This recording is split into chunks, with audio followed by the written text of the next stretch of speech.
Hi hello welcome to our channel. నేను మీ శ్రీ. ఈరోజు మనం చెప్పుకోబోయే కథ రాక్షసుడు పార్ట్ 35. కథలోకి వెళ్ళే ముందు లైక్ చేయడం మర్చిపోకండి ఫ్రెండ్స్. సోనా, ఒకటి చెప్పనా?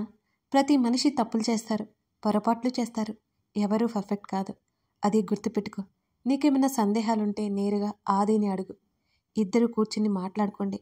అది నీకు అతనంటే ప్రేమ ఉంటేనే, అతనంటే ఇష్టం ఏమాత్రం లేకపోతే నిజంగా ఈ బలవంతమైన బంధంలో నిన్ను ఉండమని మేము చెప్పం. ఇంకో నెల నీలో మార్పు రాకపోతే నిన్ను పంపిస్తాను అని ఆదిల్ చెప్పాడు. ఈలోపు అతను నిన్ను ప్రమాదం నుంచి బయటపడేయాలి కదా. అమ్మమ్మ చివరి మాటలకు నాకు అర్థం కాలేదు. ఏంటమ్మమ్మా నువ్వనేది అని అయోమయంగానే అడిగాను. అవునే, నీతో ఆది ఇంకా చెప్పలేదా అని అమ్మమ్మ నన్ను తిరిగి ప్రశ్నించింది. లేదే, ఏమీ చెప్పలేదు. నేను అయోమయంగానే చూశాను. అసలు మనం ఇంతకుముందు ఉన్న ఊరు వదిలి ఇక్కడికి ఎందుకు వచ్చామో తెలుసటే నీకు అని అమ్మమ్మ నన్నే చూస్తూ అడిగింది. అమ్మమ్మ ఫేస్లో ఏదో విరక్తి. తెలీదన్నట్టు అడ్డంగా తల ఊపాను. మీ నాన్న చనిపోయాక మీ నానమ్మ తాతయ్య కుటుంబం మీ అమ్మను ఇంట్లోకి కూడా రానివ్వలేదు అని అమ్మమ్మ చెప్తూ కళ్ళ నిండా నీళ్లు పెట్టేసుకుంది. నాకు ఈ విషయం ఇంతవరకు తెలియక, ఏంటమ్మమ్మ నువ్వనేది? నాకు నాకు అని మాటలు రాక ఆగిపోయాను. అవునే, నా కూతురు ఒంటరిగా నా దగ్గరికి వచ్చేసింది. విషయం నాతో చెప్పాక ఎంతగా ఏడ్చుకున్నామో మాకే తెలుసు. కానీ నా బిడ్డ నాకు బరువు కాదు కదా. నేనే ధైర్యం చెప్పి మా ఇంట్లోనే ఉంచుకున్నాను దాన్ని. మీ నానమ్మ వాళ్ళ దగ్గరికి మీ అమ్మని పంపించి ధైర్యం చేయలేకపోయాను. నా భయం నాది. నా కూతుర్ని ఏం చేస్తారో అని. చదువుకుంది, తెలివైనది. మీ నాన్న ఉన్నంతకాలం భర్త చాటునే బ్రతికింది. కానీ తర్వాత తన కాళ్ళ మీద తను నిలబడింది. వచ్చిన కొన్నాళ్ళ తర్వాతే తెలిసింది ప్రెగ్నెంట్ అని. నా దగ్గరే ఉంది. అప్పటికే మీ తాతయ్య పోయాడు. నేను మరో పెళ్లి చేయడానికి ఒప్పిస్తుంటే ఒప్పుకోలేదు. నిజంగా నిజం సోనా. నేను నా కూతురి కోసం కడుపులో ఉన్న బిడ్డను కూడా తీయించుకోమని చెప్పానే, అదే కాదంది నా సంధ్య. తన బిడ్డనే తన సర్వస్వం అని చెప్పింది. నేను ఊరుకోక తప్పలేదిక. నువ్వు పుట్టావు, పెరిగి పెద్దవవుతున్నావు, అంతా బాగానే ఉంది అనుకున్న సమయంలో మీ తాతయ్య, నాయనమ్మ, మీ బాబాయిలు, నువ్వు అంటూ వచ్చేశారు మా దగ్గరికి. ఆ విషయం తెలుసుకుని నేను తీసుకెళ్తామని అడిగారు. మీ అమ్మ ఒప్పుకోలేదు. నిన్నేం చేస్తారనే భయం. అందుకే ఉన్న పలంగా అక్కడి నుంచి ఇక్కడికి షిఫ్ట్ అయ్యాం. వాళ్ళు ఇప్పటికీ వాళ్ళ దగ్గరికి తీసుకెళ్ళిపోవాలనే ఉన్నారు. నిన్ను వెతికిస్తూనే ఉన్నారు. ఆ విషయం ఆదిల్కి ఎలా తెలిసిందో నాకైతే తెలియదు. కానీ అర్జెంటుగా నేను తన దగ్గరికి తెచ్చేసుకున్నాడు. అందుకే నువ్వు ఎన్ని మాటలన్నా ఏం చేసినా భరిస్తున్నాడు. ఎందుకు నువ్వంటే ప్రేమ కాబట్టే కదే. నీకేం కాకూడదు కాబట్టి. మీ అమ్మకి ఆదిల్లున్నాడనే ధైర్యంతోనే ఇంత నిశ్చింతగా ఉంది అని చెప్పి కళ్ళు తుడుచుకుంది అమ్మమ్మ. అమ్మమ్మ చెప్పిన మాటలన్నీ విన్న తర్వాత నాకేం మాట్లాడాలో అర్థం కాలేదు. మా మమ్మీ ఎంత కష్టపడిందో చిన్నప్పటి నుంచి చూస్తున్న నాకు కన్నీళ్ళు ఆగలేదు. అదే సమయంలో ఆదిల్ని నేను అన్న మాటలన్నీ గుర్తుకొచ్చాయి. మొన్న ఎవరో ఇంటి మీదకి దాడి చేయడం కూడా నాకు గుర్తొచ్చింది. కొద్ది రోజులాగు నిన్ను కార్తీక్ దగ్గరికి పంపిస్తాను, లేకపోతే నీకు నచ్చిన దగ్గరికి పంపిస్తాను అంటున్న ఆదిల్ మాటలు నా చెవుల్లో మారు మ్రోగుతున్నాయి. అమ్మమ్మ అంటూ బోరుమంటూ మా అమ్మమ్మని చుట్టేశాను. సోనా, ఎందుకే ఏడుస్తున్నావు? కంగారు పడింది మా అమ్మమ్మ. నేను నేను ఆదిల్ని చాలా మాట్లాడినానమ్మమ్మ అని ఇంకా ఇంకా ఏడ్చేశాను. సోనా, ఏం కాదు, ఆదిల్ అర్థం చేసుకుంటాడు అంటూ మా అమ్మమ్మ సర్ది చెప్తోంది నాకు. అమ్మమ్మ ఒడిలో తల పెట్టుకొని అక్కడే కింద పడుకున్నాను. సోనా, ఆదితో మాట్లాడు. నీ సందేహాలు నివృత్తి చేసుకో. అంతేకాని నీలో నువ్వు ఏడవకు. మాట్లాడితే భారమంతా పోయి మనసంతా తేలిగ్గా ఉంటుంది. నీ స్థానంలో ఎవరున్నా అలాగే రియాక్ట్ అవుతారు. సరేనా? ఏం కాదు, ఏడవకంటూ పైకి లేపి నా కళ్ళు తుడిచింది మా అమ్మమ్మ. మరోసారి ముఖం తుడుచుకుని అమ్మమ్మను చూశాను నేను. ఇప్పుడు చెప్పు, ఆది అంటే ఇష్టమేనా నీకు అని అడిగింది నవ్వుతూ. చిన్నగా నవ్వాను నేను. సమాధానం అదే అన్నట్టు. చూడగానే నచ్చాడు. తెలియకుండానే అట్రాక్ట్ అయ్యాను. నన్నెంత ప్రేమిస్తున్నాడో అర్థమవుతుంటే వదులుకోలేనమ్మమ్మ. నాలో ఈ ఇన్సెక్యూర్ ఫీలింగ్ వల్లే తనని చాలా అన్నాను అని చెప్పాను. సోనా, ఒకటి చెప్పనా? నువ్వు ఎప్పటికప్పుడు ఆది మీర నోరు వేసుకుని పడిపోతావు తప్పితే ఏనాడైనా ఆలోచించావా? అసలు తను చెప్పేది విన్నావా? ఆదిల్ ఏమన్నాడో తెలుసా? తనేదో చేస్తున్నాడని నీకు ఇష్టం కలగకూడదట. అది నీ లోపల కలగాలి. నువ్వు అర్థం చేసుకునే వరకు ఎదురు చూస్తాను అని చెప్పాడు. ఎన్నాళ్ళకైనా తనంటే ఇష్టం లేకపోతే నీకు నచ్చినట్టు చేస్తానన్నాడు అని చిన్నగా నవ్వి నా తల నిమిరింది మా అమ్మమ్మ. తప్పు చేశాను కదా అమ్మమ్మ నేను అని బేలగా అడిగాను. సోనా, తప్పులు ఎవరైనా చేస్తారు, దాన్ని సరిదిద్దుకున్నోళ్ళే గొప్ప అంటూ అక్కడి నుంచి నాతో పాటు పైకి లేచి, నేను ఇక ఇంటికి వెళ్తాను సోనా, మీ అమ్మ మధ్యాహ్నమే వస్తానంది, లేకపోతే కంగారు పడుతుంది అని అంది అమ్మమ్మ. సరే నేను ఆదితో పాటు వస్తాను మన ఇంటికి అనగానే నవ్వేసింది. తను ఏదో చేశాడని తన్ని ఇష్టపడకూడదట, నువ్వు గుర్తుపెట్టుకో అని అమ్మమ్మ నవ్వింది. ముందే ఇష్టంలే అని నాలుక ఖర్చుకున్నాను నేను. నాకు తెలిసే పైన నీ నాటకాలని నాకు తెలుసు. 4 రోజుల పిల్లాడితో ఉంటే నీకు అర్థమైపోయి ఉంటుంది అని నవ్వింది మరోసారి. అమ్మమ్మ కాసేపు మాట్లాడి ఇక వెళ్ళిపోయింది. ఆదిల్ కోసం చూశాను, అతను రాలేదు. కాల్ చేస్తే నా కాల్ లిఫ్ట్ చేయలేదు. కోపంగా ఉన్నాడా నా మీద? అలాగే ఎదురు చూస్తూ గడిపేశాను సాయంత్రం వరకు. ఇదంతా బాగానే ఉంది, కానీ మరి ఆదిల్ వాళ్ళ మమ్మీ నన్నే ఇంటి కోడలుగా ఎందుకు చేసుకోవాలనుకుంది? ఈ విషయం అమ్మమ్మని అడగడం మర్చిపోయాను కదా నేను. ఆదిల్ వాళ్ళ మమ్మీకి మా మమ్మీ ముందు తెలుసా? అన్నిసార్లు వెళ్ళాను కానీ ఆమెను చూడలేకపోయాను. ఆదిల్తో ఒకసారి వెళ్ళి చూసి రావాలి అనిపించింది. సాయంత్రం కారు ఆగిన శబ్దంతో విండో ఓపెన్ చేసి బయటకు చూశాను నేను. ఆదిల్ వాళ్ళ డాడీ ఇద్దరూ ఉన్నారు. నాకు కిందకు వెళ్ళాలో లేదో అర్థం కాలేదు. మొన్న ఆయనకి ఎన్నో చాడీలు చెప్పి చచ్చాను కదా, ఇప్పుడు వెళ్తే నేను చెప్పినవన్నీ అబద్ధాలని బయటపడిపోతాయి. ఎలాగూ 9 అయిపోయింది కదా, నిద్రపోయింది అనుకుంటారులే అని నాలో నేనే అనుకున్నాను. కానీ ఆదిల్ని చూడగానే పరిగెత్తుకుంటూ వెళ్ళి గట్టిగా హత్తుకోవాలనిపిస్తుంది నాకు. మెల్లిగా గదిలో నుంచి బయటకు వచ్చి రైలింగ్ దగ్గర నిలబడి హాల్లోకి తొంగి చూశాను. ఆదిల్ వాళ్ళ డాడీ ఇద్దరు మాట్లాడుకుంటున్నారు. వాళ్ళిద్దరూ భోజనం చేస్తున్నారు. నేను మేసి ఉంటాను అనుకున్నాడేమో ఆదిల్. అలాగే చాలాసేపు ఉన్నాను. ఇద్దరి మాటలకి అసలు కొదవే లేదు. ఆ తర్వాత ఆయన వెళ్ళిపోయారు. అప్పుడైనా గదిలోకి వస్తాడేమోనని అనుకున్నా. ఈ మహానుభావుడు. ఏదో ఫోన్ కాల్ వచ్చింది, రాలేదు. ఆంటీ కిచెన్లో నుంచి బయటకు వచ్చి వెళ్తున్నట్టు చెప్పి వెళ్ళిపోతుంది. వస్తాడని చూసిన నాకు కింద గది వైపుకు వెళ్తూ కనిపించాడు. ఏం ముఖ్యమైన పని ఉందో అని ఊరుకున్నాను నేను. గదిలోకి వెళ్ళి బెడ్ మీద సెటిల్ అయిపోయాను. మండిపోతుంది నాకు.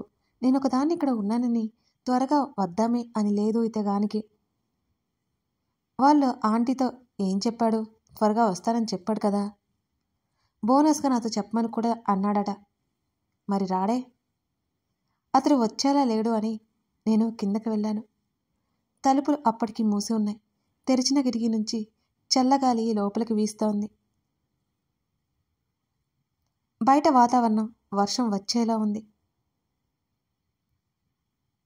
నేను మెల్లిగా అడుగులో అడుగు వేసుకుంటూ అతని గది వైపుకి వెళ్ళి తొంగి చూశాను. సీరియస్గా సిస్టమ్ చూస్తున్నాడు ఆదిల్. పనిలో ఉన్నాడు. కదిలించానంటే తంతాడేమో అనిపించింది నాకు ఆ సమయంలో. మళ్ళీ అక్కడి నుంచి మెట్ల వైపుకి వెళ్ళి గదిలోకి వచ్చేశాను. ఎప్పుడో 11 గంటల సమయంలో తన అడుగుల శబ్దం వినిపించింది నాకు. దుప్పటి ముసిగేసుకొని మేల్కొనే ఉన్నాను. తను రావడం, వాష్రూమ్లోకి వెళ్ళడం తెలుస్తూనే ఉంది. దుప్పటి దించి చూశాను నేను. తనతో చాలా చెప్పాలని ఉంది, కానీ నాకు భయమేస్తోంది. తన కోసం ఎదురు చూస్తూ ఉండగానే కాసేపటికి బయటికి వచ్చాడు. స్నానం చేసి నేను కళ్ళు గట్టిగా మూసుకున్నాను. తను నా దగ్గరికి రావడం తెలుస్తూనే ఉంది నాకు. నా జుట్టు నిమిరి నుదుటిన ముద్దు పెట్టుకున్నాడు. ఎంతో అపురూపంగా పెట్టాడు ఆ ముద్దు. నా కళ్ళల్లో నీళ్లు గిర్రన తిరిగాయి. పెదవులు బిగించాను.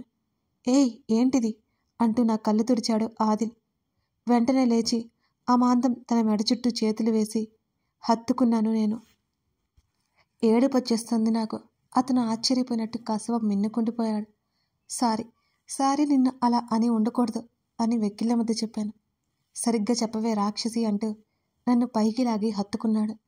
బెడ్ మీద ఎక్కిన నేను అతని హైటే ఉన్నాను. అతని మెడ చుట్టూ చేతులు వేసి నా కాళ్ళని అతని నడుము చుట్టూ బిగించాను. అన్నీ హైపరే నీకు అన్నాడు నా నడుము చుట్టూ చేతులు వేసి నన్ను పడిపోకుండా గట్టిగా పట్టుకుని. అతని భుజం దగ్గర ముఖం దాచుకుని నా సారీని యాక్సెప్ట్ చేసావా లేదా అని అడిగాను. చేద్దాంలే గాని కోతిపిల్లలా ఉన్నావు, దిగుముందు అని తను అంటుంటే దిగను, నా సారీ తీసుకుంటే దిగుతాను అని చెప్పాను. ఉఫ్, నీకు అర్థం కావట్లేదే బాబు, దిగుముందు అంటుంటే మోయలేవా నన్ను, తాడిలా ఉన్నావు అన్నాను కోపంగా తల లేపి అతని ముఖంలోకి చూస్తూ. అలాగే నన్ను తీసుకెళ్ళి స్విమ్మింగ్ పూల్ పక్కనే ఉన్న పిట్టగోడ మీద కూర్చోబెట్టాడు. ఇప్పుడు చెప్పు, నా కాళ్ళు తన చుట్టూ వేసుకుని అన్నాడు. నేనెంత మూర్ఖురాలనో కదా అంటూ తల కొట్టుకున్నాను. ఉఫ్, ఆ విషయం ఆల్రెడీ నాకు తెలుసు, కొత్తగా చెప్పక్కర్లేదులే అనగానే అలిగినట్టుగా పెదవులు బిగించాను. నేను అనకూడనివన్నీ అన్నాను. నిజంగా నా సారీని యాక్సెప్ట్ చేస్తున్నావా అని తననే చూశాను. చేయాలనుంది కానీ చెయ్యను అని అతను చెప్తుండగానే నా ముఖం మాడిపోయింది. మరేం చేయాలి నేను, పనిష్మెంట్ ఇవ్వు అని అడిగాను. పనిష్మెంట్ చాలానే ఉన్నాయి, ఇస్తాను కానీ కాస్త క్లారిటీ ఇవ్వు అనగానే ఏంటన్నట్టు చూశాను. క్లారిటీ ఏం కావాలి? అతి దగ్గరగా ఉన్న మా ఇద్దరిని చూపిస్తూ నన్ను ఏదో అన్నావని సారి చెప్తున్నావా లేక నన్ను ప్రేమిస్తున్నావా? అతని మాటలకి నా నోరు టక్కున మూతపడిపోయింది. మెల్లిగా నా కళ్ళు కిందకి వాలిపోయాయి. నా గడ్డం పట్టి తల పైకెత్తాడు. నా ప్రేమను వ్యక్తపరిస్తే ఇతను నమ్ముతాడా? తనేదో చేశాడని నా మనసు మారిందేమో అనుకుంటాడేమో. అంతకుముందే నేను అతని వైపు టర్న్ అయ్యానని ఎలా చెప్పాలి? అర్థం కాలేదు నిజంగానే నాకు.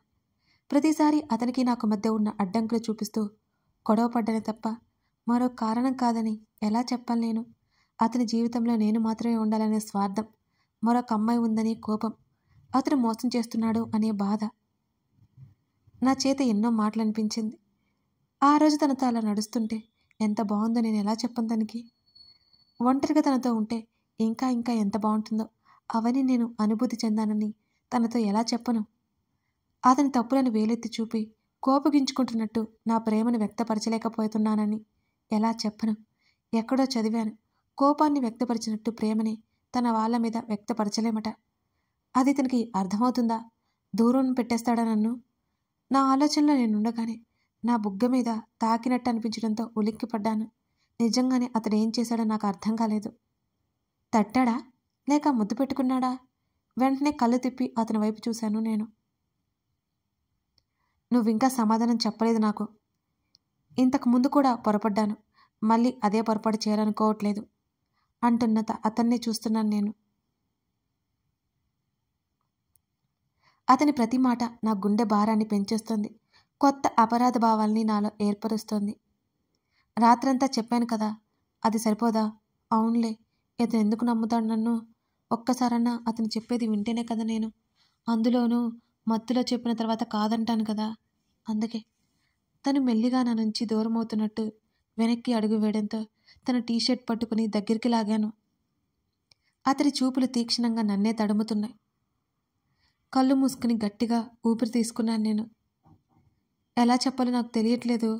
కారణం ఉందనుకో, లేదనుకో, ఇంకేదైనా అనుకో, లైఫ్ లాంగ్ నీతోనే బ్రతకాలి. ఇది నా జీవితం కోసం నేను తీసుకున్న అతి ముఖ్యమైన మొదటి నిర్ణయం. నా తప్పులను క్షమించి మన్నిస్తావో లేక దూరం పెట్టేస్తావో నీ ఇష్టం. నువ్వు నాకు కావాలి అంతే అంటూ భయంతో వణికిపోతోంది నా గొంతు. కళ్ళల్లో నీళ్లు కూడా ఆగకుండా వచ్చేస్తున్నాయి. అతను కాదంటే ఆ ఊహే కష్టంగా ఉంది నాకు. వేగంగా ఊపిరి తీసుకుంటున్నాను. అతని రియాక్షన్ రాలేదు. సెకను గడిచే కొద్దీ అతని నిర్ణయం ఏంటో అర్థమవుతున్నట్టే ఉంది. భరించలేకపోయాను నేను. తల కిందకు వాల్చేసుకున్నాను. వెంటనే అతని టీషర్ట్ని మెల్లిగా వదిలేశాను. అతని చుట్టూ ఉన్న నా కాళ్ళని దూరం జరిపిపోతుంటే వాటిని గట్టిగా పట్టేసుకుని నన్ను ఇంకా దగ్గరికి లాక్కున్నాడు ఆదిల్. అప్పుడు చూశాను తల ఎత్తి అతని వైపు. అతనికి తేనె కళ్ళు నవ్వుతున్నాయి. అతని పెదవులు మాత్రం బిగుసుకున్నాయి. అయినా అతని నోటితో చెప్పే వరకు అతని మనసులో ఏముందో నేను అర్థం చేసుకోలేను. నా వల్ల ఎంత బాధపడి ఉంటాడో కదా. అంత తేలిగ్గా మనిషి మాటలను మర్చిపోలేడు. ఇంకా గుండెను గుచ్చేసేవైతే అసలే మర్చిపోడు. అలాంటి మాటలన్నాను నేను. ఇతను కూడా నేను అన్న ప్రతి మాట తప్పక గుర్తుపెట్టుకుంటాడు. తన మనసు నా మాటలతో విరిచేశాను. అతను నన్ను కాదు అంటే నా ముందు జీవితం అంతా శూన్యంలా కనిపించింది. ఆ ఆలోచనకే అమాంత నా చుట్టూ చెయ్యేసి గాఢంగా హత్తుకున్నాడు. నేను పుట్టిన దగ్గర నుంచి అత్యంత సంతోషం కలిగిన క్షణం ఇదే అని నాకు అనిపించింది. తన మెడ చుట్టూ చేతులు వేసి గట్టిగా హత్తుకున్నాను నేను. నా శరీరాన్ని, నా మనసుని, నా మెదడుని మొదట స్పందింపజేసిన మగవాడు అతనే. ఐఎమ్ సారీ, నేనేం తెలుసుకోలేకపోయాను. చాలా అన్నాను. I'm sorry. ఏడుస్తూ తన మెడవంపులో ముఖం దాచేసుకున్నాను. అలాగే డియర్ స్వీట్ హార్ట్, ఇప్పటికే చాలా ఏడ్చావు, ఇక ఆపై అని నా చెంప మీద ముద్దు పట్టుకున్నాడు ఆదిల్. కళ్ళు తుడుచుకుంటూ దూరం జరిగాను. నా ముఖాన్ని చేతిలోకి తీసుకుని మరోసారి చెంపల మీదున్న కన్నీటి చారికలను తన మునివేళ్లతో చెరిపేసి నా నుదుటిన ముద్దు పెట్టుకున్నాడు. ఆ స్పర్శకి నా కనులు మూసుకుపోయాయి. నా చెంపలను మృదువుగా స్పృశిస్తూ ఇటు చూడు అనగానే కళ్ళెత్తి చూశాను నేను. ఇప్పుడైతే తాగిలేవు కదా అని అంటున్న తన మాటలకి ఒక్కసారిగా కోపం పొంగుకొచ్చింది. తన నడుము మీద గిల్లాను. నా చేతిని పట్టేసుకున్నాడు. అంత గట్టిగా గిల్లితే కనీసం స్పర్శ కూడా లేదు అనుకుని మిడిగుడ్లు వేసుకుని చూస్తున్న నన్ను కోపమే అంటూ నన్నే చూస్తూ కళ్ళెగరేశాడు. నేనేం తాగలేదు, కావాలంటే చెక్ చేసుకో. ముఖాన్ని ముందుకు పెట్టి తన ముఖం మీద గాలి ఊదాను. అతడు కళ్ళు మూసుకున్నాడు. మెల్లిగా కళ్ళు తెరిచి, ఇలా అయితే నాకు అర్థం కావడం లేదు అన్నాడు భుజాలు కదిలిస్తూ ఆదిల్. లేకపోతే మిషన్ తెచ్చుకుంటావా చెక్ చేసుకోవడానికి అని వెటకారంగా అన్నాను నేను. నమ్మట్లేదన్నా ఉక్రోషంతో. నేనేదో తాగుబోతులా మాట్లాడతాడు. అప్పుడంటే తెలియక తాగాను. మొన్నేమో ఇతను పని పట్టాలని తాగాను. అంత మాత్రానికే నన్ను తాగుబోతుని చేస్తే ఎలా? నా కొళ్ళు మండిపోతుంది కదా అలా అంటే. నా బుగ్గలు రెండు వత్తిపట్టి ముఖాన్ని దగ్గరగా లాక్కున్నాడు. చేప మూతిలా మార్చేశాడు నా మూతిని. చెక్ చేస్తున్నా మరి అనగానే నేను కనిరెప్పలు టపటపలాడిస్తూ తల పక్కకు వాల్చాను. తన పెదవులు సున్నితంగా నా పెదవుల మీద చేరిపోయాయి. దడదడలాడుతున్న గుండెని అదుపు చేసుకుని తన చుట్టూ చేతులు వేసి గట్టిగా కళ్ళు మూసుకున్నాను. నాకే తెలియకుండా సరికొత్త లోకాలలో విహరిస్తున్నాను. తన ముద్దు స్పర్శకి ఇదే తొలి ముద్దన్న ఫీలింగ్ నాలో. అంతకుముందే 3 ముద్దులు తీసేసుకున్నాడు ఈ రాక్షసుడు నా దగ్గర నుంచి. మెల్లిగా దూరం జరిగి నా కళ్ళలోకి చూశాడు. నేను తన వైపు అలాగే చూశాను. అతను సూటిగా చూస్తున్న కొద్దీ నాకు సిగ్గుతో రెప్పలు వాలిపోతున్నాయి. చెప్పు, ఇంకేమైనా అనుమానాలున్నాయా అని అడిగాడు ఆదిల్. నేను తలని అడ్డంగా అటు ఇటు ఊపేశాను. కాస్త తలని ముందుకు వంచి, మన న్యూ లైఫ్లో ఎలాంటి డిస్టర్బెన్స్ ఉండకూడదు, కమాన్ టెల్మీ అంటూ నా మెడవంపులో తనిచ్చిన ముద్దుకి ఒక్కసారిగా నా శరీరం అంతా జల్లుమంది. అతను టీషర్ట్ మీద నా చేతులు మరింతగా బిగుసుకున్నాయి. చెప్పు, తన ఊపిరి నా శరీరం మీద ఉసిగొలిపి మత్తులో పడేస్తున్నాడు. ఏం లేవు, నిజంగానే ఆ టైంలో నాకు ఏమీ తెలియట్లేదు. మరి తన కౌగిలిలో వాలిపోయాను అలాగే పరవశంగా. కథ కొనసాగుతోంది. మొత్తానికి సాక్షి తన ప్రేమని బయటపెట్టేసిందైతే ఇద్దరి మధ్య మొత్తం క్లియర్ అయిపోయిందా? ఏమంటారు మీరు? ఇంకా ప్రజ్ఞ మ్యాటర్ తేలాలి కదా, అది కూడా తేలుతుంది. స్టోరీ నచ్చిందా? నిజం చెప్పేయండి. లైక్ చేసి కామెంట్ చేయడం మర్చిపోకండి. Thank you.